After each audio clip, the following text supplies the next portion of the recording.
Fuller Industrial makes pipes that are lined with rubber for the mining industry. Tell me how those pipes are different than the regular ones. The rubber lining inside the pipe will increase the wear life of the pipe. So in an abrasion situation or a corrosion situation, it could increase the life of that pipe for up to 25 times longer than a regular steel pipe.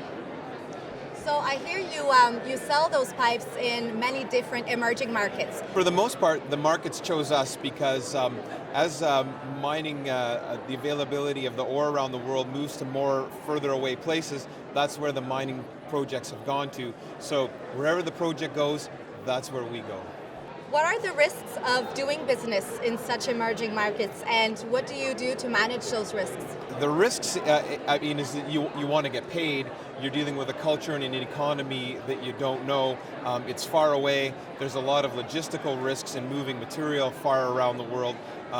So the biggest way that we mitigate those risks is the use of EDC, because you guys will tell us whether the project is a good project or a bad project. You'll insure our receivables and help us. So that's the biggest way that we look after those risks. So you did mention that you follow the mines and you go where the large companies, the large mining companies are. As a small companies, how do you sell into these larger ones? The product that we make is so specialized that we can actually get the attention of the big mining companies, because it's usually one of the last pieces to go and very complex. So we're one of the only companies in the world that can really effectively do it. So they're always interested in talking to us about our product. It's a good place to be, for sure. So what's the biggest challenge that you have ever faced in selling internationally?